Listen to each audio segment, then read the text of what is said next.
Totally random luck that I'm going to be using this Milwaukee pole pruner today. I went out in the garage and I saw a box, and you saw me open it up. That was a surprise. And then on the schedule today we have this little bit of pole pruner work, so I'll just don't know if I'll ever make a video out of this, but every time I use this Milwaukee pole pruner, I absolutely cannot believe the power it has. And so I'll show you again. I don't necessarily dig the Milwaukee battery top handle saw that much. I love the power. I think it's better than the others of its kind, like DeWalt and Makita.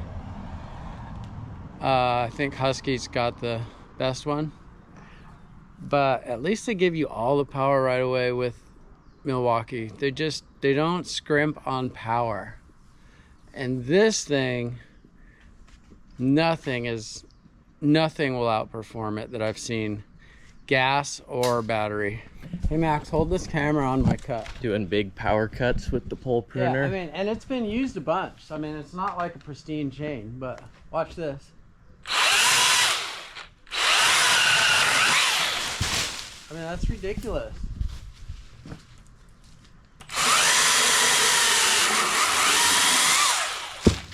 Yeah, no, that thing has excellent power.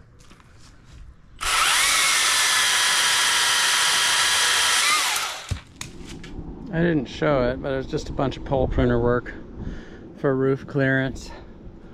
Trying to maintain the shape, natural shape of the tree without turning into some kind of modern art, sculpting or hat racking scene. Being a homeowner myself, these things, they keep going back where you told them not to go, just like a dog. Don't do that, don't go there, don't dig there, don't grow there. They keep growing there. And then for years I was very conservative when it came time to prune for people, because it was all about the ISA. And then when I got my own trees and I realized how fast they would go back where I told them not to go, I started being a little more heavy-handed on the pruning. And it's just from experience. Still well within the rules, but a little bit more real world with my pruning these days. I don't know if that makes sense to, I think tree guys will understand what I'm saying if they've been around a while. You get a head full of ISA arboriculture type stuff and you go too light on the pruning. And when you don't have that ISA background, that proper pruning, that like education, then you go too hard. But the answer is somewhere in the middle. Next we have this magnolia. Homeowners often, more often than anything, they think a thing is too tall, or they want the height reduced. And you can argue with them, you can try to convince them of something that they don't want. Sometimes you can convince them, and sometimes it's okay what they want. It's okay to give them what they want. So he wants 3 feet reduction of the top. And so what I'm seeing with this magnolia is if we properly reduce 3 feet out of the top, we can also tighten up some of the misshapen lateral foliage. And so right there, some of the tree guys right there will be like, misshapen, what do you mean? It's a tree. There's no, not everything has to be a lollipop. Not everything has to be perfect broccoli from clip art, okay? I agree. But sometimes people like perfect clip art, okay? They want these little cartoon trees. They want lollipop trees. And if you can give them that and still have it be a healthy pruning session for the tree, then why not? Do it. Then you get the happy customer. You're in a service work profession, and you also haven't malpracticed. You haven't done malpractice to the tree, because if you scalp everything you come to in this hat rack lollipop shape that grows back to fill in to a perfect circle, then I think you're you're not helping the neighborhood. But if you can do it with proper reduction cuts back to laterals that aren't too extreme, with a keen eye for the artistic shape, then do it. That's where pruning can be fun for some people. For me, I like to cut things down and watch them fall. It's what I'm made for. I love the geometry and the angle dangle of rigging and problem solving, taking something from the backyard, moving it to the front yard and gone forever. That is what I really love more than anything. Big removals, dead, you know, extreme problems to solve. I love that stuff. Not everybody's like that.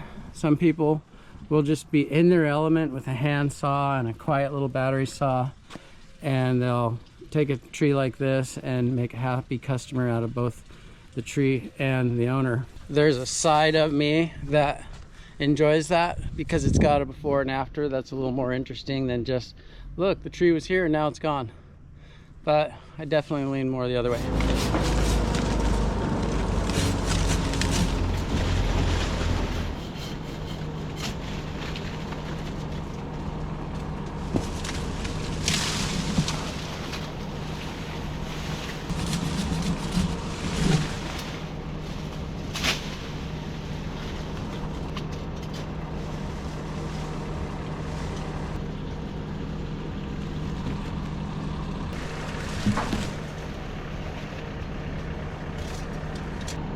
So I have taken 3 feet out of the top of this side.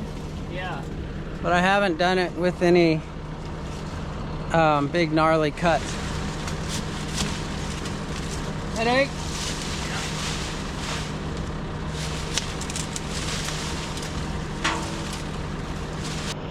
We're past the spring of the year. In the spring of the year, if you step on these magnolia limbs with your boots, depending on the boots, but more so the time of the year, you can just scar the bark off the top of the limbs.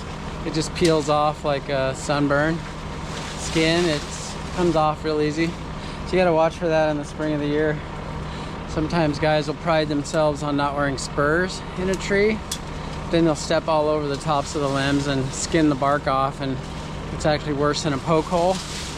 I'm doing neither spurs nor skinning the bark off here.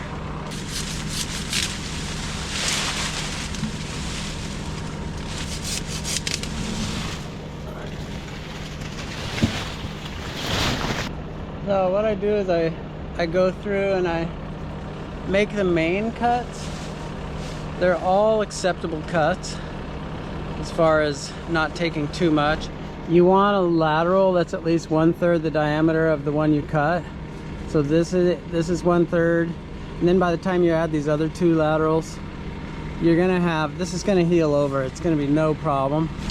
Like a bad cut up in here, not saying that you couldn't do it because you get to do what you want with your own stuff, but like if you called this a lateral and you cut this off, well, this isn't 1/3 the diameter of this, and so this would be a pretty lame cut to make. So since I want to have nice deliberate cuts, I do the middle up close and personal with a handsaw or chainsaw by going up in the middle and climbing. But then I can fine-tune the little wild hairs or fireworks or extremities left over from the side with a pole. So I'll go down below and do that now.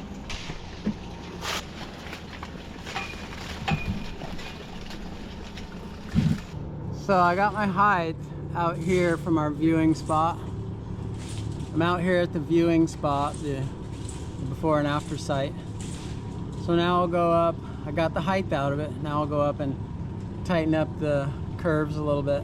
Okay, you ready for the big reveal? Just a few pole pruner augmentations.